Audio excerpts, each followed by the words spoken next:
السلام عليكم حبيباتي، مرحبا بكم في قناتي. لأول مرة تشوف قناتي نتمنى تعمل لي سبسكرايب، كذلك تضغط لي على زر الجرس باش يلحقكم الجديد، ولايكاتكم وتعليقاتكم تفرحني بزاف بزاف وتسعدني، وبالتوفيق للجميع يا رب. اليوم جيتكم بخلطة زيوت رائعة وفعالة جدا في تكثيف وتطويل الشعر. يعني لو تستعمليها وتدومي عليها لمدة شهرين 3 مرات في الأسبوع راح تعطيك نتيجة فعالة جدا جدا جدا بزاف بزاف. أول مكونات هذه الخلطة هي عبارة عن زيت عافية. أما باقي الزيوت يعني طبعا الناس متعودين يعملوا زيوت، مثلا يقول لك 7 زيوت، لكن هذه المرة أنا جبت خلطة 10 زيوت أصلية طبيعية أصلية، استعمليها راح تعطيك نتيجة فعالة جدا ورائعة. أولها هي زيت عافية. راح تستغربوا لماذا زيت عافية. زيت عافية خطيرة خطيرة جدا ورائعة رائعة، يعني في تطويل الشعر، تكثيفه، علاج فروة الرأس.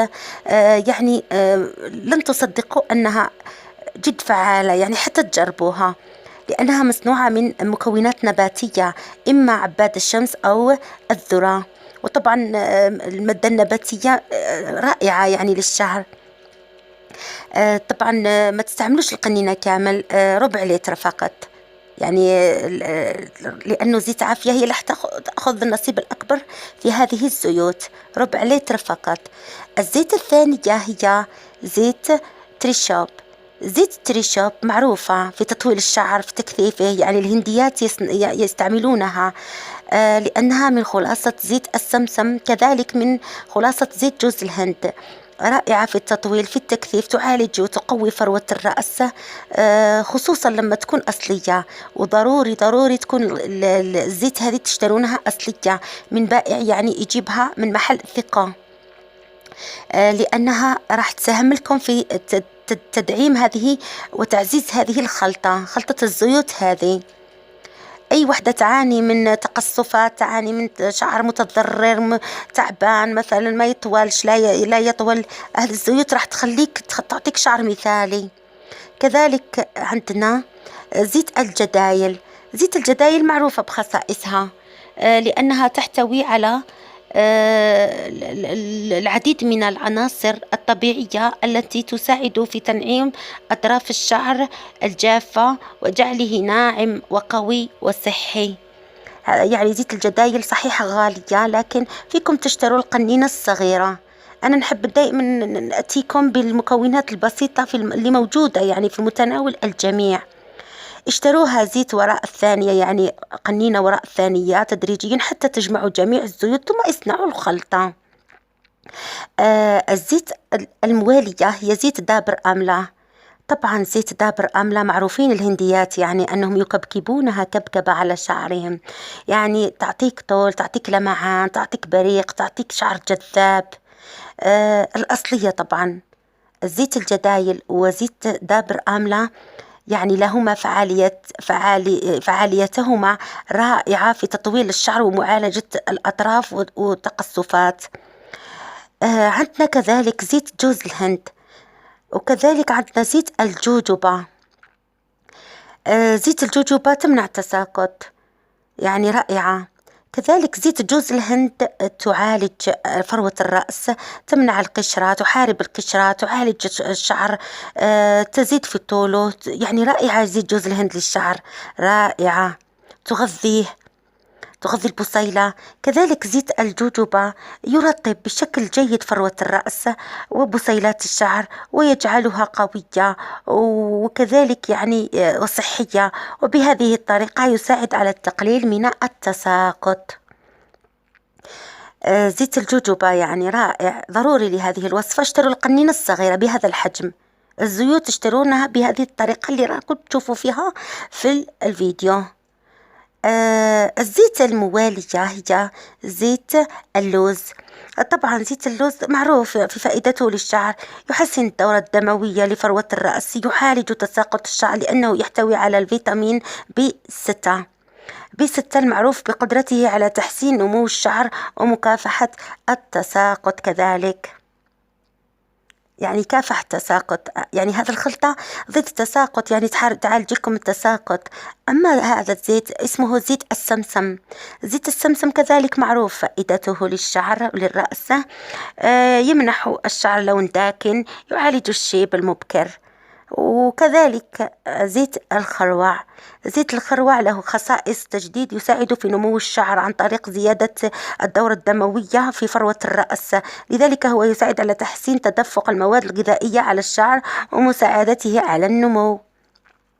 جميع هذه الزيوت يعني مكوناتها رائعة لإنبات الشعر المتساقط لتطويله. أما زيت التريشوب هذه ضروري أنكم تكون عندكم القنينة بهذا الحجم. باقي الزيوت اشترونها بنفس الحجم. الزيت عافية تكون ربع لتر. أما زيت الجدايل إذا لم تجدوا القنينة الكبيرة اشتروها صغيرة. أما زيت عافية بهذا الحجم، يعني ربع القنينة هكذا. هذا لأنها راح تأخذ النصيب الأكبر في الخلطة. هذه خلطة علاج، يعني راح تستعملوها 3 مرات في الأسبوع لمدة شهرين. راح تزيد لكم في نمو الطول، راح تلاحظوا بنفسكم زيادة في السنتيمترات في طول شعركم.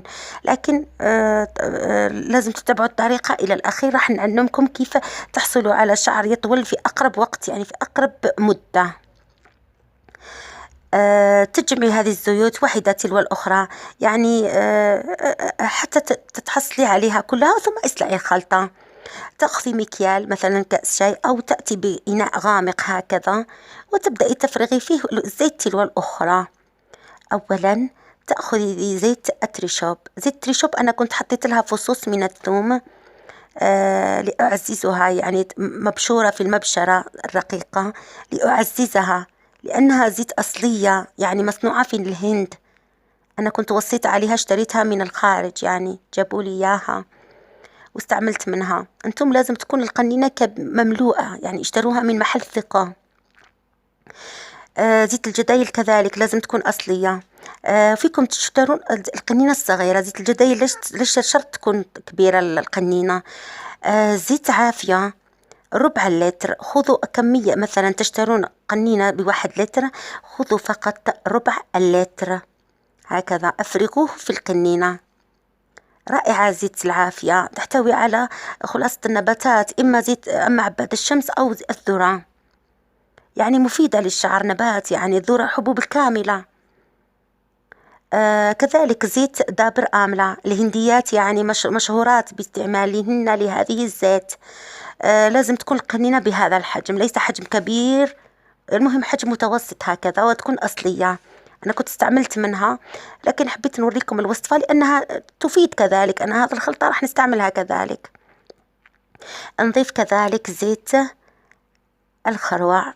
زيت الخروع متماسكة، يعني ثقيلة بالجزائر نقول ثقيلة، يعني متماسكة شوي، عاقدة، يعني متماسكة، يعني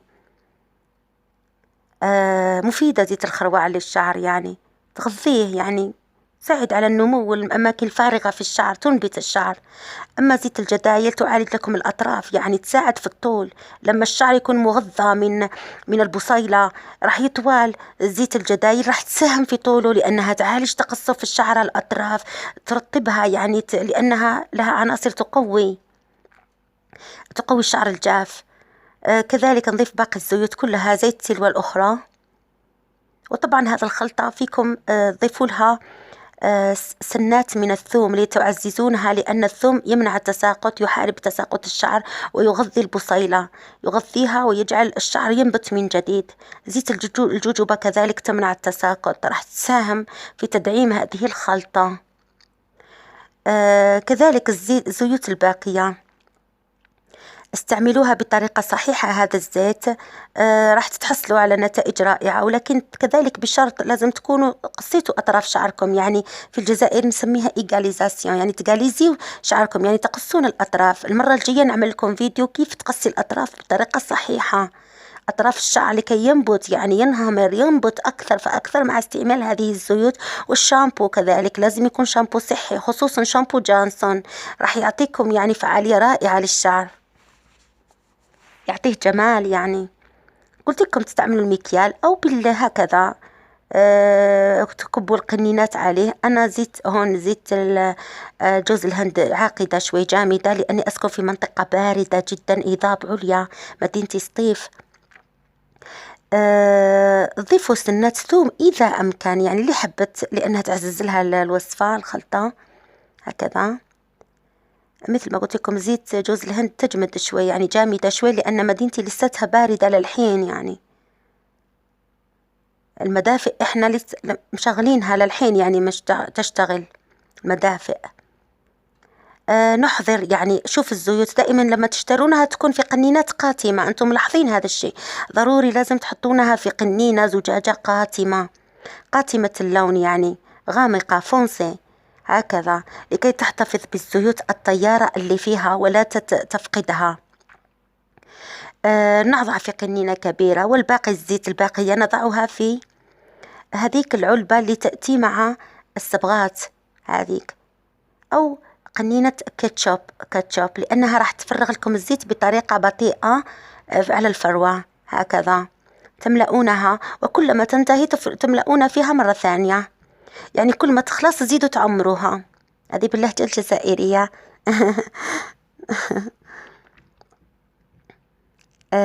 طبعا نأخذ كذلك بلاستيك غذائي، سيلوفان، بالجزائر نسميه سيلوفان ضروري. لهجتي صعبة، لهجة تاعنا الجزائرية صعبة، لو كان نهدر معكم بالجزائري ما راح تفهموا ولا كلمة، أنا آسفة.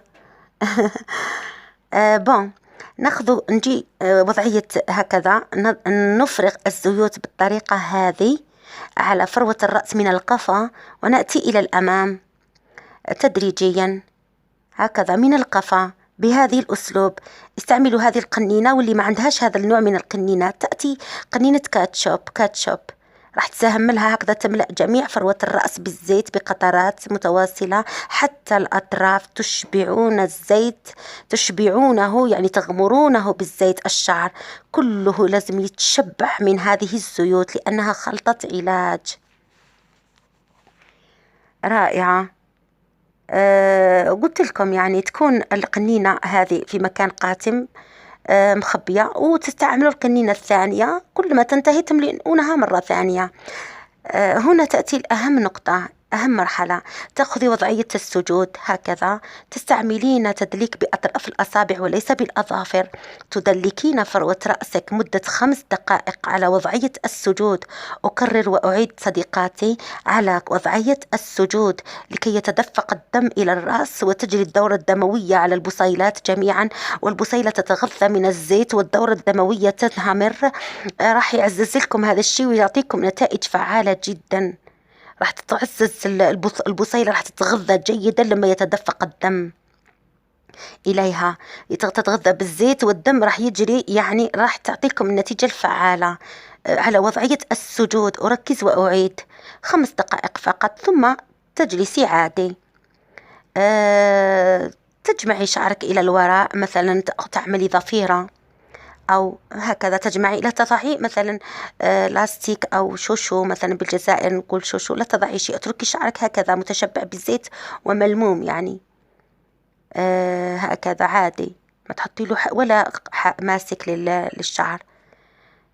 تلميه فقط بيدك بهذه الطريقة، وتجمعينها بالسيلوفان، يعني بالبلاستيك الغذائي. هذه الطريقة راح تحافظ على الشعر ساخن، البصيلة تتفاعل بعد ما تكوني يعني 5 دقائق وأنت تدلكينه بأطراف أصابعك على وضعية السجود هكذا. طبعا تجيبي كذلك بعدين فوطة، دفيها ماء دافئ ساخن في فوطة، سربيتا إن سيرفيت، فوطة، تضعيها على شعرك لمدة 2 ساعة، وبعدين تغسلي شعرك بجانسون للأطفال، شامبو جانسون أفضل، واللي ما عندها شامبو جانسون تضع الشامبو المناسب لشعرها. استعملي هذه الخلطة 3 مرات في الأسبوع لمدة 2 شهر. طبعا مثل ما خبرتكم ضروري أنكم تستعملوا القنينة هذه بهذه الطريقة، راح تفرغ لكم الزيت بطريقة صحيحة، ما تدفقش الزيت تروح يعني تهدر هيك، تتدفق بكميات متواصلة، وأنتن اللي تتحكمن في الزيت كيف تطلع منها. 3 مرات في الأسبوع. راح تعطيكم نتيجة باهرة. نتمنى تعجبكم الوصفة وتدعموني بلايكاتكم حبيباتي، وإن شاء الله المرة الجاية نعمل لكم فيديو لقص أطراف الشعر الصحيحة، الطريقة الصحيحة لقص أطراف الشعر. ما تنسوش حبيباتي كما قلت لكم لازم تستعملوا القنينة هذه القنينة أو قنينة كاتشوب، يعني لكم الاختيار. حاولوا تدبروا هذا القنينة أو قنينة كاتشوب. شكرا حبيباتي على الدعم، ودعموني بلايكاتكم، وإن شاء الله مزيد من الوصفات إن شاء الله اللي تفيدكم. والسلام. لايكاتكم حبيباتي.